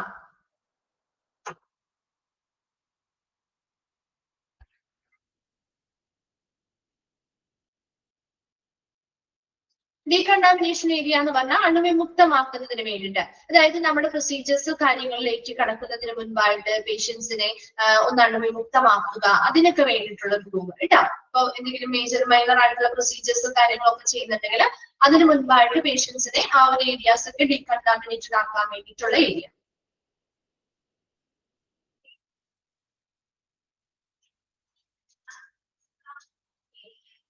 ഓക്കെ അല്ലേ? നെക്സ്റ്റിലേക്ക് പോവാലോ. അടുത്തത് പേഷ്യന്റ് ഫ്ലോ. പേഷ്യന്റിന് ഒരു കാഷ്വാലിറ്റിയിലേക്ക് ഒരു പേഷ്യന്റ് വന്നാല് ആ പേഷ്യന്റിന്റെ ഫ്ലോ ആണ് ഇതിലൂടെ പറയുന്നത്. ഫസ്റ്റ് വൺ ആണ് ട്രയേജ്. ഇത് കൃത്യമായ ഓർഡറിൽ തന്നെ നിങ്ങൾ പഠിച്ചു വെക്കണം കേട്ടോ. അപ്പൊ പേഷ്യന്റ് ഫ്ലോ എന്ന് പറയുമ്പോൾ ഒരു കാഷ്വാലിറ്റിയിലേക്ക് ഒരു പേഷ്യന്റ് വന്നാൽ ഫസ്റ്റ് അവർ ചെയ്യുന്നത് എന്തായിരിക്കും? ട്രയേജ് പ്രോസസ് ആയിരിക്കും. മനസ്സിലായോ? അതിനുശേഷം റിസപ്ഷൻ ആയിരിക്കും. അതിനുശേഷം അവർ ട്രീറ്റ്മെന്റിലേക്ക് പോകും. അതിനുശേഷം റീഇവാലുവേഷൻ. അതിനുശേഷം അടുത്തതാണ് ഡിസ്ചാർജ്. ഈ പ്രോസസ്സ് കൃത്യമായ ഓർഡറിൽ തന്നെ നിങ്ങൾ പഠിച്ചു വെച്ചേക്കണേ. പേഷ്യന്റ് ഫ്ലോയില് ട്രയേജ് ഫസ്റ്റ് പ്രോസസ് ചെയ്താണ്, അല്ലെങ്കിൽ ലാസ്റ്റ് പ്രോസസ് ചെയ്താണ്, അല്ലെങ്കിൽ ഇപ്പോൾ റിസപ്ഷൻ കഴിഞ്ഞു വരുന്ന പ്രോസസ് ചെയ്താണ്, അങ്ങനെ ചോദിക്കാം കേട്ടോ. അപ്പൊ അതുകൊണ്ട് ഇമ്പോർട്ടന്റ് ആണ് ഈ ഭാഗം, കുറച്ച് ഇമ്പോർട്ടന്റ് ആയിട്ടുള്ള ഭാഗമാണ് കേട്ടോ. അപ്പൊ ആ ഒരു 5 പേരുകളും വ്യക്തമായിട്ടൊന്ന് പഠിച്ചു വെച്ചേക്കണം കേട്ടോ. അപ്പൊ ഫസ്റ്റ് നമ്മൾ പറയാൻ പോകുന്നത് ട്രയേജ് എന്താണെന്നുള്ളതാണ്. നമ്മൾ നേരത്തെ ഓൾറെഡി പറഞ്ഞിരുന്നു. എന്താണ് അതിന് വേണ്ടിയിട്ട് ട്രയേജ് ചെയ്യാൻ വേണ്ടി ഒരു ട്രയേജ് ഏരിയ ഉണ്ടായിരിക്കണം കാഷ്വാലിറ്റിയിൽ എന്ന് പറഞ്ഞു അല്ലെ. All patient should be triage through A single point. ഒരൊറ്റ സിംഗിൾ പോയിന്റിലൂടെ എല്ലാ പേഷ്യൻസിനെയും നമ്മൾ തരംതിരിക്കണം. അപ്പൊ അവിടെ പ്രത്യേകമായിട്ട് ഒരു പേഷ്യന്റും അവിടെ യാതൊരു കൺസിഡറേഷനോ കാര്യങ്ങളോ ഇല്ല. വരുന്ന എല്ലാ പേഷ്യൻസിനെയും ഒരേ സിംഗിൾ പോയിന്റിലൂടെ ഒരേ രീതിയിലൂടെ തന്നെയാണ് നമ്മൾ അവിടെ തരംതിരിക്കുന്നത്. And the aim of triage, ആ സെന്റൻസ് ഒന്ന് അണ്ടർലൈൻ ചെയ്തിട്ടേ. The aim of triage is to sort the patients for providing optimum care consistent with their medical need and ensuring efficient utilization of available resources. എന്തായിരിക്കും ഈ ഒരു ട്രയേജിന്റെ പ്രധാന aim അല്ലെങ്കിൽ ലക്ഷ്യം എന്ന് പറയുന്നത്? is to sort the patients. പേഷ്യൻസിനെ എന്ത് ചെയ്യുക? തരംതിരിക്കുക. എന്തിനനുസരിച്ച് എന്തിനു വേണ്ടിയിട്ടാണ്? for providing optimum care consistent with their medical need. പേഷ്യൻസിന്റെ മെഡിക്കൽ നീഡ് അല്ലെങ്കിൽ അവരുടെ വൈദ്യസഹായവുമായി ബന്ധപ്പെട്ട ആവശ്യകതയ്ക്കനുസരിച്ച് ഒരു കൃത്യമായിട്ടുള്ള നല്ല പരിചരണം പേഷ്യൻസിനെ പ്രൊവൈഡ് ചെയ്യുന്നതിന് വേണ്ടിയിട്ട് എന്ത് ചെയ്യുന്നു? പേഷ്യൻസിനെ തരംതിരിക്കുക എന്നതാണ് ട്രയേജിന്റെ പ്രധാന ലക്ഷ്യം. And ensuring efficient utilization of available resources. ഇതും കൂടി ഉറപ്പുവരുത്തണം, അവിടെയുള്ള മതിയായ റിസോഴ്സുകൾ അല്ലെങ്കിൽ വിഭവങ്ങൾ ഉപയോഗിക്കുന്നുണ്ട്, കാര്യക്ഷമമായി ഉപയോഗിക്കുന്നുണ്ട് എന്ന് ഉറപ്പുവരുത്തണം. അങ്ങനെ കാര്യക്ഷമമായി അവിടുത്തെ എല്ലാ റിസോഴ്സുകളും, അവിടുത്തെ സ്റ്റാഫുകളായിക്കോട്ടെ മറ്റു ഫെസിലിറ്റീസ് ആയിക്കോട്ടെ, അതെല്ലാം നല്ല എഫിഷ്യന്റ് ആയിട്ട് നല്ല കാര്യക്ഷമമായി അത് ഉപയോഗിക്കുന്നുണ്ടെന്ന് ഉറപ്പുവരുത്തുന്നു. അതിലൂടെ പേഷ്യൻസിന്റെ മെഡിക്കൽ നീഡ്സിനനുസരിച്ച് അവർക്ക് കൃത്യമായിട്ടുള്ള നല്ല രീതിയിലുള്ള പരിചരണം നൽകുക എന്നതാണ് ട്രയേജ് പ്രധാനമായിട്ടും ലക്ഷ്യം വെക്കുന്നത്. അപ്പൊ അതിലൂടെ പേഷ്യൻസിനെ, നമ്മൾ വരുന്ന പേഷ്യൻസിനെ ഓരോരുത്തരെയും അവരുടെ മെഡിക്കൽ കണ്ടീഷൻ എങ്ങനെയാണ്, അവരുടെ സിവിയറിറ്റി ഓഫ് ഇൽനസ് എങ്ങനെയാണ് എന്ന് പരിശോധിക്കുകയും അതിൽ ഏറ്റവും കൂടുതൽ സിവിയറിറ്റിയിൽ നിൽക്കുന്ന ലൈഫ് ത്രെറ്റനിങ് കണ്ടീഷനിലൂടെ ഫോളോ ചെയ്തു പോകുന്ന പേഷ്യൻസിനായിരിക്കും ആദ്യത്തെ പ്രയോറിറ്റി കൊടുത്ത് ആദ്യത്തെ എമർജൻസി ട്രീറ്റ്മെന്റുകളും കെയറുകളും കൊടുക്കുന്നത്. ക്ലിയർ ആണോ? അത് മനസ്സിലായോ? ട്രയേജ്. അപ്പൊ എല്ലാ പേഷ്യന്റും, ഒരു കാഷ്വാലിറ്റിയിലേക്ക് വരുന്ന എല്ലാ പേഷ്യന്റും ഈ ട്രയേജ് എന്ന് പറയുന്ന പ്രോസസ്സിലൂടെ കടന്നു പോകുന്നുണ്ട്. മനസ്സിലായോ? അപ്പൊ ആദ്യം നമ്മൾ ചെല്ലുമ്പോൾ തന്നെ പേഷ്യൻസിന്റെ മറ്റു കാര്യങ്ങളൊക്കെ എല്ലാവരും ആദ്യം പരിശോധിക്കാം. അല്ലാതെ നേരെ പോയി എന്നാ പോയി ചീട്ട് എടുത്തിട്ട് വാന്ന് പറയില്ലല്ലോ. നേരെ നമ്മൾ കാഷ്വാലിറ്റി ചെല്ലുമ്പോൾ പേഷ്യൻസിന് എന്തൊക്കെ ബുദ്ധിമുട്ടുകളുണ്ട്, എന്താണ് നിങ്ങളുടെ അവസ്ഥ എന്നുള്ള കാര്യങ്ങളൊക്കെ അവർ ആദ്യം പരിശോധിക്കുകയല്ലേ ചെയ്യുന്നത്, അല്ലേ? ചെസ്റ്റ് പെയിൻ ആണ് നമ്മൾ നെഞ്ചുവേദനയായിട്ടോ വയറുവേദനയായിട്ടോ ഒക്കെയാണ് പോയിരിക്കുന്നതെങ്കിൽ എങ്ങനെ വന്നു, അല്ലെങ്കിൽ എന്ത് പറ്റിയതാണ്, എങ്ങനെയുണ്ട്, നിങ്ങൾക്ക് ഏത് ഭാഗത്താണ് വേദന, അങ്ങനെയുള്ള കാര്യങ്ങളൊക്കെ കൂടുതൽ അവർ പരിശോധിച്ചിട്ടല്ലേ നമ്മൾ ബാക്കി ഭാഗങ്ങളിലേക്ക് സെക്ഷനിലേക്ക് കടത്തിവിടുന്നത്, അല്ലേ? അത് തന്നെയാണ് ഈ ട്രയേജ് സെക്ഷൻ എന്ന് പറയുന്നത്. വരുന്ന ഓരോ പേഷ്യൻസിനെയും സിവിയറിറ്റി ഓഫ് ഇൽനസ് എത്രത്തോളം ഉണ്ടെന്ന് കണ്ടെത്തുന്നു, അതിനനുസരിച്ച് പേഷ്യൻസിനെ തരംതിരിക്കുന്നു. ക്ലിയർ ആണോ? ട്രയേജ്, അതിന് വേണ്ടിയിട്ട് കാഷ്വാലിറ്റിയുടെ ഒരു ട്രയേജ് ഏരിയ ഉണ്ടായിരിക്കും. മനസ്സിലായോ? ഫസ്റ്റ് വൺ ക്ലിയർ ആണോ? ഇനി ട്രയേജ് കഴിഞ്ഞു, ട്രയേജ് പ്രൊസീജിയർ കഴിഞ്ഞാൽ പിന്നെ ആ പേഷ്യന്റ് എവിടേക്കാണ്? റിസപ്ഷനുമായി ബന്ധപ്പെട്ടാണ് കോണ്ടാക്റ്റിൽ വരിക. നോക്കിയേ, reception is the close operational relationship exist with triage. ഈ റിസപ്ഷൻ ഏരിയക്ക് ട്രയേജുമായിട്ട് വളരെ നല്ല രീതിയിൽ ഒരു അടുത്ത പ്രവർത്തന ബന്ധം ഈ റിസപ്ഷൻ ഏരിയ നിലനിർത്തുന്നുണ്ട്. ആഫ്റ്റർ ട്രയേജ്, ട്രയേജ് കഴിഞ്ഞു കഴിഞ്ഞാല് patients details are recorded by the clerical staff. ഈ റിസപ്ഷനിലുള്ള ക്ലറിക്കൽ സ്റ്റാഫ് ട്രയേജ് കഴിഞ്ഞ് കഴിഞ്ഞാൽ പേഷ്യൻസിന്റെ ഡീറ്റെയിൽസും കാര്യങ്ങളും ഈ ക്ലറിക്കൽ സ്റ്റാഫ് എന്ത് ചെയ്യും, റെക്കോർഡ് ചെയ്യും. And a new medical record is either raised or the old one retrieved. പുതിയ മെഡിക്കൽ റെക്കോർഡ് ചിലപ്പോൾ ആദ്യമായിട്ട് വരുന്ന പേഷ്യന്റ് ആണെങ്കിൽ അവരുടെ പുതിയ മെഡിക്കൽ റെക്കോർഡ് ആയിരിക്കും അവിടെ റേസ് ചെയ്യുന്നത് അല്ലെങ്കിൽ ഉണ്ടാക്കുന്നത്. അതല്ല എങ്കിൽ ഓൾഡ് വൺ റിട്രീവ്ഡ്. എന്താ, പഴയ ചിലപ്പോ നമ്മൾ സ്ഥിരം പോകുന്ന ഹോസ്പിറ്റൽ ആവാം അല്ലെ, അല്ലെങ്കിൽ മുൻപ് എപ്പോഴെങ്കിലും പോയ നമ്മുടെ ആ റെക്കോർഡ് അവിടെ ഉണ്ടാവാം.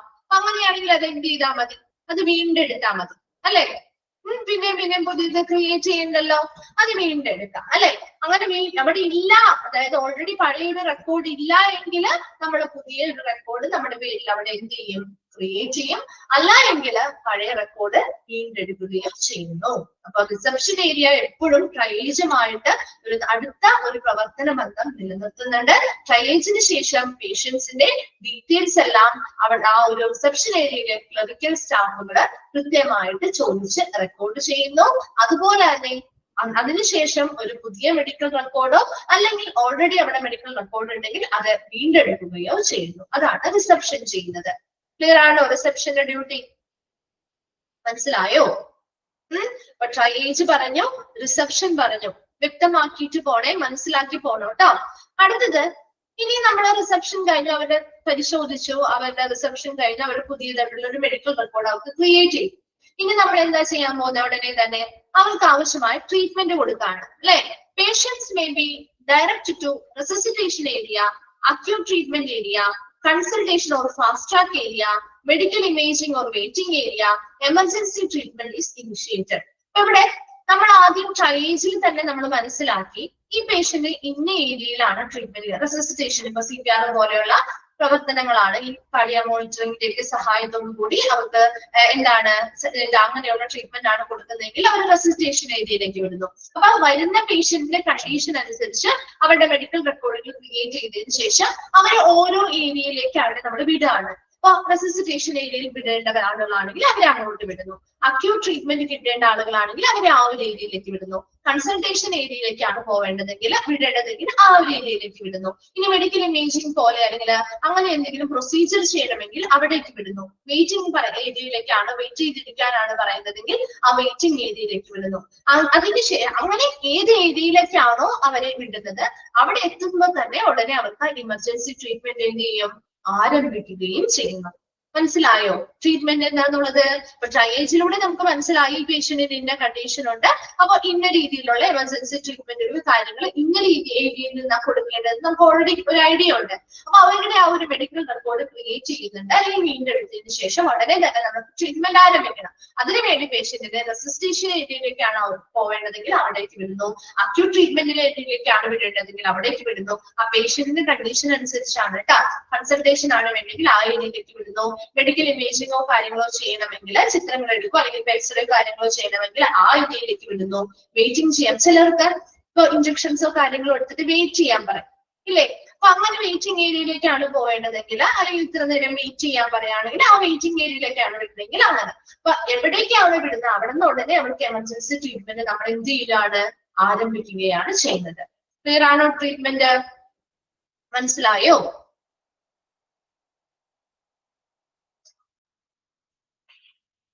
ഓക്കെ, അടുത്തത് റീ ഇവാലുവേഷൻ. എന്താ റീ ഇവാലുവേഷൻ എന്ന് പറഞ്ഞാൽ പുനർമൂല്യനിർണയം. നോക്കിയേ, ആ ED ഫിസിഷ്യൻ എന്താണ് ED? ED എന്താ? EDയുടെ ഫുൾ ഫോം എന്താ?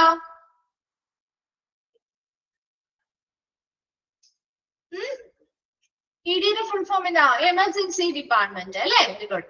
Emergency department physician will re-evaluate patient condition after treatment and assess test result because the result may give them additional insight into the type of treatment you need. അപ്പൊ നമുക്കറിയാം ഒരു first തന്നെ പേഷ്യൻസിന് ആദ്യം തന്നെ നമ്മളൊരു emergency treatment initiate ചെയ്യും, ആരംഭിക്കും. അതിനുശേഷം ചിലപ്പോൾ അവർക്ക് ബ്ലഡോ കാര്യങ്ങളോ ഒക്കെ ടെസ്റ്റ് ചെയ്യാൻ കൊടുത്തിട്ടുണ്ടാവാം അല്ലെ. ആദ്യം പ്രാഥമികമായിട്ടുള്ളൊരു ട്രീറ്റ്മെന്റ് അവർക്ക് കൊടുക്കുന്നുണ്ട്. അപ്പൊ ഇപ്പൊ ഓൾറെഡി നമ്മൾ ട്രീറ്റ്മെന്റ് കൊടുത്തു. അപ്പൊ ട്രീറ്റ്മെന്റ് കൊടുത്തതിന് ശേഷം ഈ പേഷ്യന്റിന്റെ കണ്ടീഷൻ എന്ത് ചെയ്യും, ഒന്നുകൂടി ഈ എമർജൻസി ഡിപ്പാർട്ട്മെന്റിലെ ഫിസിഷ്യൻ രണ്ടാമതും വിലയിരുത്തും അല്ലെങ്കിൽ മൂല്യനിർണ്ണയം നടത്തും.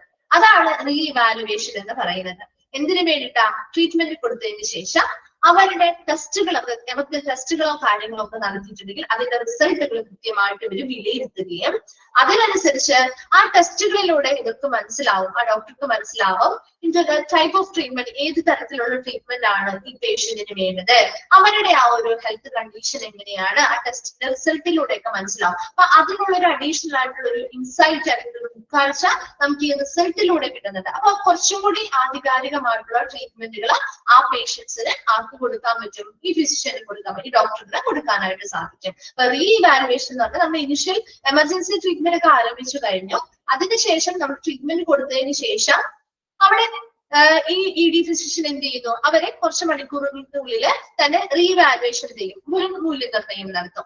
അപ്പൊ അവിടെ ഓൾറെഡി അവർക്ക് എന്തെങ്കിലും ടെസ്റ്റുകളോ കാര്യങ്ങളോ ചെയ്തിട്ടുണ്ടെങ്കിൽ അതിന്റെ റിസൾട്ടുകൾ വരുമ്പോൾ അവിടെ ഒന്നുകൂടി പുനർമൂല്യനിർണ്ണയം നടത്തി ആ പേഷ്യന്റിന്റെ കണ്ടീഷൻ ഇത് തന്നെയാണോ എന്ന് സ്ഥിരീകരിക്കുന്നു, അവർക്ക് ഇതിനും കൂടുതലായിട്ടുള്ള എന്തെങ്കിലും ടൈപ്പ് ഓഫ് ട്രീറ്റ്മെന്റ് ആവശ്യമാണോ എന്ന് സ്ഥിരീകരിക്കുന്നു, അതിനനുസരിച്ചുള്ള ട്രീറ്റ്മെന്റുകൾ കൊടുക്കാനും ആരംഭിക്കുന്നു.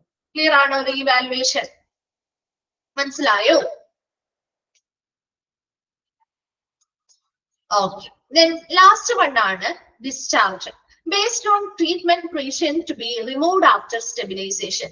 Patients ഒന്ന് സ്ഥിരതയിലെത്തി, ഓക്കെ ആണ്, പേഷ്യന്റിന്റെ ആ ഒരു എമർജൻസി സിറ്റുവേഷൻ ഒക്കെ മാറി അവരൊന്ന് സ്റ്റേബിൾ ആയിട്ടുണ്ടെങ്കിൽ അവരെ നമ്മൾ ആ ഒരു ഡിസ്ചാർജിലേക്കാണ് കൊണ്ടുപോകുക, അല്ലെ?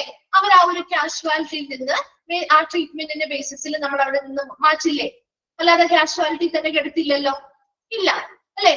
All patient receive return home. ഇപ്പൊ നമ്മൾ അവരോട് പറയും വീട്ടിലേക്ക് പോയിക്കോളൂ, കുഴപ്പമില്ല, എങ്കിൽ സ്റ്റേബിൾ ആണെങ്കിൽ നമ്മളോട് പൊക്കോളാനല്ലേ പറയാ, അല്ലേ? ഓക്കെ ആണ്, നമ്മൾ സ്റ്റേബിൾ ആയി കഴിഞ്ഞാൽ അവർ നമ്മളോട് പൊക്കോളാൻ പറയില്ലേ? അതല്ല ഓക്കെ അല്ലാന്നുണ്ടെങ്കിൽ നേരെ അവിടെ അഡ്മിറ്റ് ആക്കാനാ ശ്രമിക്കാം, അല്ലേ? വാർഡിലേക്കോ അല്ലെങ്കിൽ റൂമുകളിലേക്കോ ഒക്കെ അഡ്മിറ്റ് ആക്കാം, അല്ലെങ്കിൽ ICUലേക്കോ ഒക്കെ മാറ്റാം, അല്ലെ? അപ്പൊ അവിടെ പേഷ്യൻസിനെ എന്ത് ചെയ്യുന്നു, ഡിസ്ചാർജ് ചെയ്യാണ്. All patients receive written home care instruction to follow when discharged. അപ്പൊ ഡിസ്ചാർജ് ചെയ്യുന്ന സമയത്ത് പേഷ്യൻസിന് റിട്ടേൺ ആയിട്ട് എഴുതി നമ്മുടെ ഹോം കെയർ ഇൻസ്ട്രക്ഷൻസ്, നമ്മൾ വീട്ടിൽ ചെന്നാലും പാലിക്കേണ്ടതായിട്ടുള്ള നിർദ്ദേശങ്ങളും കാര്യങ്ങളും ഒക്കെ എഴുതി തരാറില്ലേ? തരാറുണ്ടോ? വീട്ടിൽ ചെന്ന് പാലിക്കേണ്ടതായിട്ടുള്ള കാര്യങ്ങള് ഉണ്ട്, അല്ലെ? ദെൻ ഇനി അങ്ങനെ വീട്ടിലേക്ക് പോകാൻ പറ്റുന്ന സ്റ്റേബിൾ ആയിട്ടുള്ള കേസുകളാണെങ്കിൽ അങ്ങനെ, അല്ല കുറച്ചുകൂടി സീരിയസ് ആയിട്ടുള്ള കേസുകളാണെങ്കിൽ അവർക്ക് റെഫറൻസ് തരാറുണ്ട്, അല്ലെ? അത്യാവശ്യം പ്രാഥമിക ട്രീറ്റ്മെന്റ് നമ്മൾ നടത്തിയിട്ടുണ്ട്, ഇനി നിങ്ങള് ഇന്ന ഡോക്ടറെ ഇന്ന വിഭാഗത്തില് ഡോക്ടറെ പോയി കാണണം, കൺസൾട്ടൻസിനെ കാണണം, സ്പെഷ്യലൈസ്ഡ് ആയിട്ടുള്ള ഡോക്ടേഴ്സിനെ കാണണം പറഞ്ഞ് റെഫറലും എഴുതി തരാറില്ലേ?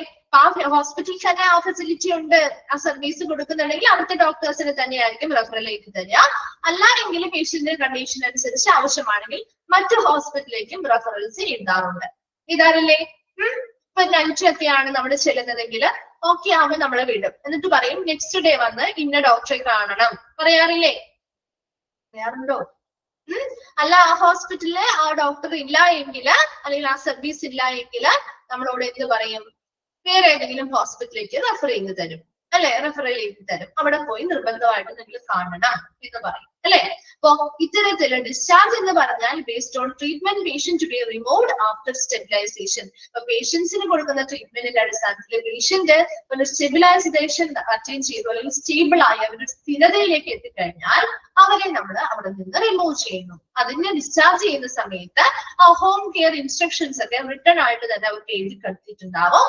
അതുപോലെ തന്നെ റെഫറൽ, ഇപ്പൊ പേഷ്യൻസിന്റെ കണ്ടീഷൻ അനുസരിച്ച് റെഫറൽസോ കാര്യങ്ങളോ ആവശ്യമാണെങ്കിൽ ആ ഹോസ്പിറ്റൽ ഫെസിലിറ്റിക്കും അനുസരിച്ച് റെഫറൽസ് ഹോസ്പിറ്റലിലേക്ക് തന്നെയോ അല്ലെങ്കിൽ മറ്റെവിടേക്കെങ്കിലോ കൊടുക്കാറുണ്ട്. അപ്പോ ഇത്രയും പേഷ്യന്റിന്റെ ഫ്ലോ ആണ്, ഒരു കാഷ്വാലിറ്റിയിൽ വന്ന പേഷ്യന്റിന്റെ ഫ്ലോ ആണ് കേട്ടോ താഴെ കാണുന്നത്. ഫസ്റ്റ് നമ്മൾ ആ പേഷ്യന്റിനെ ട്രയേജ് ഏരിയയിലേക്കാണ് കടത്തിവിടുക. ട്രയേജ് എന്ന് പറഞ്ഞാൽ എല്ലാ പേഷ്യൻസിനെയും ഒരൊറ്റ സിംഗിൾ പോയിന്റിലൂടെ ട്രയേജ് എന്ന പ്രോസസ്സിലൂടെ കടത്തിവിടുന്നുണ്ട്. ട്രയേജ് ചെയ്യാന്ന് പറഞ്ഞാൽ പേഷ്യൻസിനെ സോർട്ട് ചെയ്യുന്ന പ്രക്രിയയാണ്. അതിലൂടെ പേഷ്യൻസിന് ഒപ്റ്റിമം കെയർ കിട്ടുന്നതിന് വേണ്ടിയിട്ട് അവരുടെ മെഡിക്കൽ നീഡിനനുസരിച്ച് ഒപ്റ്റിമം കെയർ കിട്ടുന്നതിന് വേണ്ടിയിട്ടാണ് നമ്മൾ ട്രയേജ് പ്രോസസ്സ് ചെയ്യുന്നത്. അതിനു വേണ്ടി ഒരു ട്രയേജ് ഏരിയ കാഷ്വാലിറ്റിയിൽ ഉണ്ടായിരിക്കും. അതുപോലെ തന്നെ അടുത്തത് റിസപ്ഷൻ ഏരിയ ആണ്. റിസപ്ഷൻ ഏരിയയിലേക്കുള്ള പേഷ്യൻസിന്റെ ഡീറ്റെയിൽസ് എല്ലാം കളക്ട് ചെയ്യുകയും അത് റെക്കോർഡ് ചെയ്യുകയും ചെയ്യുന്നു. അതിനുശേഷം അവരൊരു പുതിയ മെഡിക്കൽ റെക്കോർഡ് ക്രിയേറ്റ് ചെയ്യുകയോ അല്ലെങ്കിൽ ഓൾറെഡി ഉണ്ടായിരുന്ന മെഡിക്കൽ റെക്കോർഡ് റിട്രീവ് ചെയ്യുകയോ ചെയ്യും. ഇനി ട്രീറ്റ്മെന്റിലേക്ക് വരുമ്പോൾ പേഷ്യൻസിന് എമർജൻസി ട്രീറ്റ്മെന്റ് ആരംഭിക്കുന്നതിന് വേണ്ടി പേഷ്യൻസിന് ഏത് ഏരിയയിലേക്കാണോ വേണ്ടേണ്ടത് അതാത് ഏരിയകളിലേക്ക് പേഷ്യൻസിനെ എന്ത് ചെയ്യുന്നു, ഡയറക്ട് ചെയ്ത് വിടുന്നു, എമർജൻസി ട്രീറ്റ്മെന്റ് ആരംഭിക്കുന്നു. റീ ഇവാലുവേഷൻ എന്ന് പറഞ്ഞാൽ എമർജൻസി ട്രീറ്റ്മെന്റും കാര്യങ്ങളൊക്കെ കൊടുത്തതിന് ശേഷം പേഷ്യൻസ് എന്തെങ്കിലും ടെസ്റ്റുകളോ കാര്യങ്ങളോ നടത്തിയിട്ടുണ്ടെങ്കിൽ അതിന്റെ റിസൾട്ടുകളൊക്കെ വിലയിരുത്തിക്കൊണ്ട് ആ ED ഫിസിഷ്യൻ എന്ത് ചെയ്യുന്നു, റീ ഇവാലുവേഷൻ നടത്തുന്നു, അല്ലെങ്കിൽ പുനർമൂല്യനിർണ്ണയം നടത്തുന്നു. അങ്ങനെ നോക്കിയിട്ട് ആ പേഷ്യന്റിന് ആ ഒരു റിസൾട്ടുമായി ബന്ധപ്പെട്ട് ഏത് ടൈപ്പ് ഓഫ് ട്രീറ്റ്മെന്റ് ആണോ ആവശ്യം അത് നമുക്ക് പ്രൊവൈഡ് ചെയ്യാൻ പറ്റും. അതുപോലെ തന്നെ ലാസ്റ്റ് ഡിസ്ചാർജ് ആണ്. പേഷ്യൻസിന്റെ സ്റ്റെബിലൈസേഷൻ അറ്റൈൻ ചെയ്ത് കഴിഞ്ഞാൽ പേഷ്യൻസിനെ അവിടുന്ന് റിമൂവ് ചെയ്യുന്നു, അതാണ് ഡിസ്ചാർജ്. ഇനി ഇപ്പൊ പേഷ്യൻസ് സ്റ്റെബിലൈസേഷൻ അറ്റൈൻ ചെയ്യുന്നില്ല, കുറച്ച് മണിക്കൂറുകൾ ഒബ്സർവ് ചെയ്തിട്ടും അങ്ങനെ തന്നെ കണ്ടീഷൻ തുടരാണെങ്കിൽ അവർ നേരെ നമ്മൾ ICUയിലേക്കായിരിക്കും ഷിഫ്റ്റ് ചെയ്യാം. അല്ല എങ്കിൽ അഡ്മിഷൻ വേണം എന്നുണ്ടെങ്കിൽ അതുമായി ബന്ധപ്പെട്ട് വാർഡിലേക്കോ റൂമുകളിലേക്കോ അവരെ മാറ്റും. അപ്പൊ അത്തരത്തില് ഒരു ഡിസ്ചാർജ് നടത്തുമ്പോൾ അവിടെ പേഷ്യൻസിന്റെ ആ ഒരു എന്താണ് ഒരു റിട്ടേൺ ഹോം കെയർ ഇൻസ്ട്രക്ഷൻസ് എന്തൊക്കെയാണ് ഫോളോ ചെയ്യേണ്ടതെന്ന് കൊടുക്കുന്നുണ്ട്. അതുപോലെ തന്നെ ഇനി ആ പേഷ്യൻസിന്റെ നീഡ് അനുസരിച്ചും അവരുടെ കണ്ടീഷൻ അനുസരിച്ചും ചിലപ്പോ റെഫറൻസോ കാര്യങ്ങളോ ആവശ്യമാണെങ്കിൽ അതും പ്രൊവൈഡ് ചെയ്യുന്നുണ്ട്. വേഗം ഒന്ന് വായിച്ചു നോക്കി. ആ 5 പോയിന്റ്സ് നിർബന്ധമായിട്ടും ആ ഓർഡറിൽ തന്നെ പഠിച്ചു വെച്ചേക്കണേ. ട്രയേജ് നോക്കണം കേട്ടോ. ട്രയേജ് വളരെ ഇമ്പോർട്ടന്റ് ആണ്. മിക്ക ചാപ്റ്ററിലും ഈ ട്രയേജ് എന്നുള്ള ടേം വരുമ്പോൾ ഇവിടെ നിങ്ങൾ അത് വ്യക്തമായിട്ട് പഠിച്ചില്ല എങ്കിൽ മറന്നു പോകും. ഓക്കെ, സോർട്ട് ചെയ്യാന്നുള്ളത് മാത്രം നിങ്ങളുടെ മൈൻഡിലേക്ക് എപ്പോഴും ഉണ്ടായിരിക്കണം കേട്ടോ.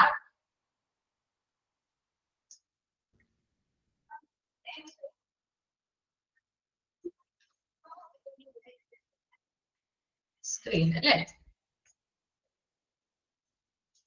ടെക്സ്റ്റ് കിട്ടാത്തവരുണ്ടെങ്കിൽ ഒരുപാട് ദിവസമായിട്ട് കിട്ടിയിട്ടില്ലെങ്കിൽ ഒന്ന് കോണ്ടാക്ട് ചെയ്യാട്ടോ ഓഫീസുമായിട്ട്.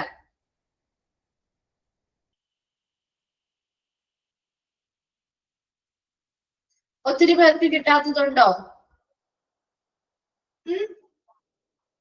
ഒത്തിരി പേർക്ക് കിട്ടാത്തതുണ്ടോ? എന്നാ കുറച്ച് പേർക്കേ ഉള്ളോ? അപ്പൊ ഇനി അവിടെ ടെക്സ്റ്റ് വേണമെന്ന് അപ്ലൈ ചെയ്യാത്തവരുണ്ടോ? ടെക്സ്റ്റിന് വേണ്ടിയിട്ട് ആവശ്യപ്പെടാത്തവരും ഉണ്ടോ? ടെക്സ്റ്റ് എന്തായാലും നിർബന്ധമാണ് കേട്ടോ. ടെക്സ്റ്റ് ഉണ്ടെങ്കിൽ മാത്രമേ നിങ്ങൾക്ക് പോർഷൻസ് കാര്യങ്ങളും നമ്മുടെ ക്ലാസ്സിൽ എടുക്കുന്നതോ അപ് ടു ഡേറ്റ് ആയിട്ട് പഠിച്ചു പോകാൻ പറ്റുള്ളൂ. ഇതുവരെ മേടിക്കാത്തവരുണ്ടെങ്കിൽ വാങ്ങാനുള്ള പ്രൊസീജിയേഴ്സ് ചെയ്യാം കേട്ടോ. അപ്പൊ കിട്ടാത്തവരും അത് ഒരുപാട് ദിവസമൊക്കെ ലേറ്റ് ആവുന്നുണ്ടെങ്കിൽ അതും ഒന്ന് ഓഫീസിനെ ഒന്ന് ഇൻഫോം ചെയ്യാം കേട്ടോ.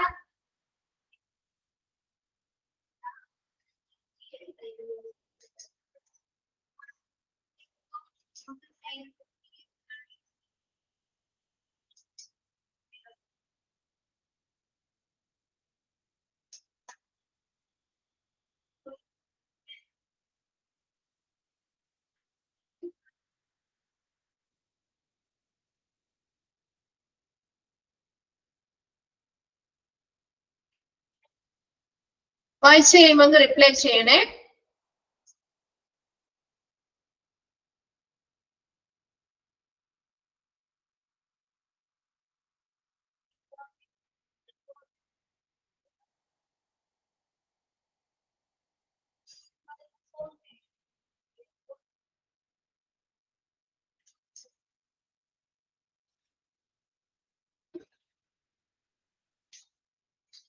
റെസിസിറ്റേഷൻ ഏരിയ എന്ന് പറഞ്ഞാൽ പുനരുജ്ജീവന ഏരിയ. അതായത് ഇവിടെ ഇപ്പൊ ഒരു കാർഡിയാക് അറസ്റ്റ് വന്ന പേഷ്യൻസ് ആണെങ്കിൽ അവർക്ക് ഉടനെ നമുക്ക് എമർജൻസി ട്രീറ്റ്മെന്റ് കൊടുക്കണമെങ്കിൽ CPR പോലെയുള്ള പ്രൊസീജിയേഴ്സ് ഒക്കെ അപ്പൊ അത്തരത്തിലുള്ള കാർഡിയാക് മോണിറ്റർ, അപ്പൊ അതിനനുസരിച്ചുള്ള എക്യുപ്മെന്റുകളും കാര്യങ്ങളും സജ്ജീകരിച്ചിട്ടുള്ള CPR പോലെയുള്ള ലൈഫ് ത്രെറ്റനിങ് ആയിട്ടുള്ള കണ്ടീഷനിൽ നിന്നും അവരെ റിക്കവർ ചെയ്യുന്നതിന് വേണ്ടിയിട്ടുള്ള എക്യുപ്മെന്റുകളും കാര്യങ്ങളും ഒക്കെ സെറ്റ് ചെയ്ത് പ്രൊസീജിയേഴ്സ് ചെയ്യാൻ വേണ്ടി സെറ്റ് ചെയ്ത് വെച്ചിരിക്കുന്ന അതിൻ്റെതായിട്ടുള്ള നല്ല എക്സ്പീരിയൻസ്ഡ് ആയിട്ടുള്ള സ്റ്റാഫുകളെയും സജ്ജമാക്കിയിട്ടുള്ള ഏരിയ.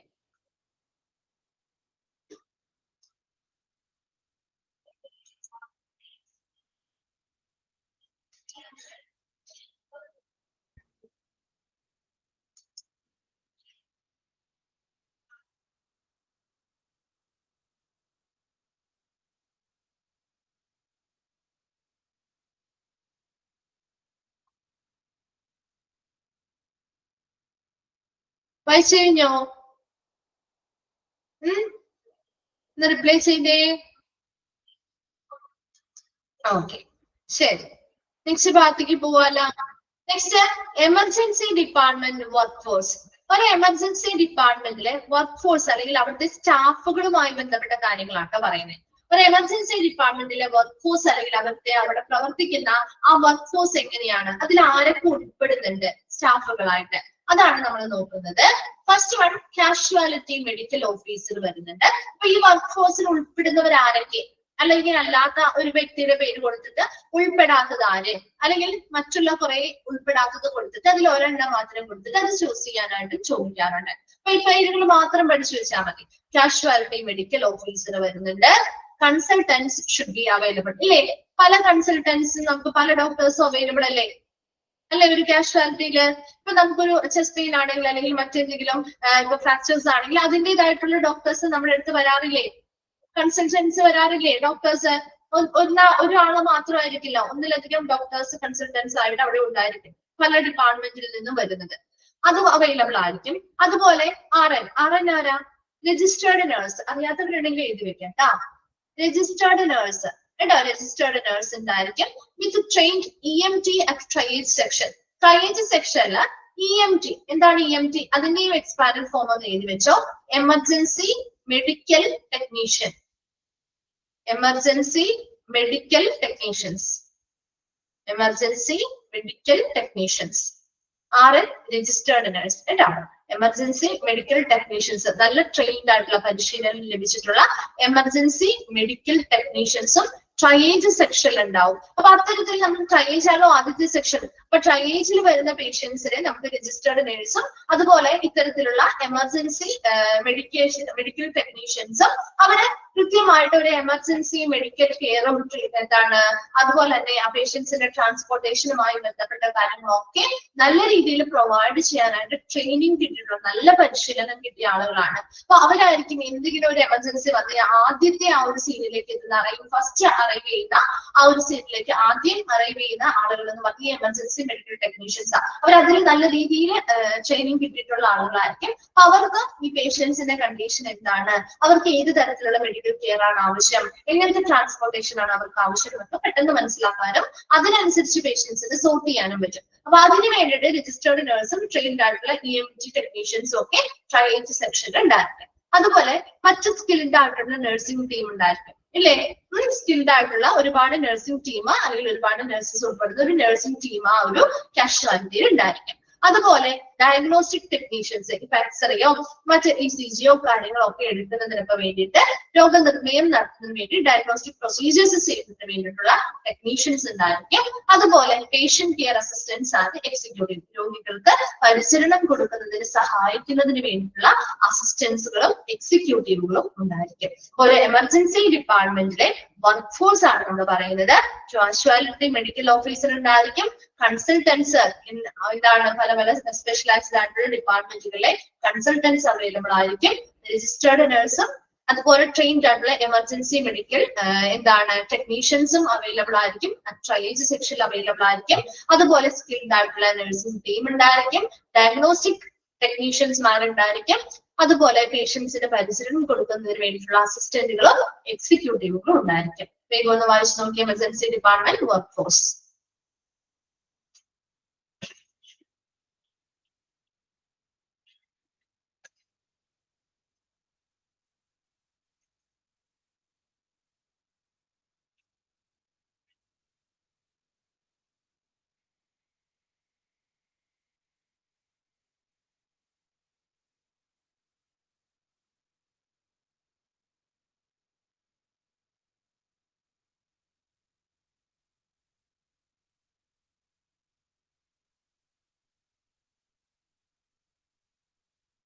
വായിച്ചു കഴിയുമ്പോൾ ഒന്ന് റിപ്ലൈ ചെയ്യണേ. ക്ലിയർ ആണല്ലോ? ഓക്കെ അല്ലേ? മിസ് ഇന്ന് ഇവിടെ വരെ എടുക്കുന്നുള്ളൂ കേട്ടോ. എമർജൻസി ഡിപ്പാർട്ട്മെന്റ് വർക്ക് ഫോഴ്സ് വരെ എടുക്കുന്നുള്ളൂ. അഡ്മിനിസ്ട്രേറ്റീവ് സ്റ്റാഫ് ഒക്കെ നമുക്ക് നെക്സ്റ്റ് ക്ലാസ്സിൽ പഠിക്കാം. ഇവിടെ വരെ വായിച്ചിട്ട് വരാം. ഡൗട്ട്സോ കാര്യങ്ങളോ ഉണ്ടെങ്കിൽ നെക്സ്റ്റ് ക്ലാസ്സിൽ വരുമ്പോൾ ചോദിക്കാം കേട്ടോ. Okay, thank you.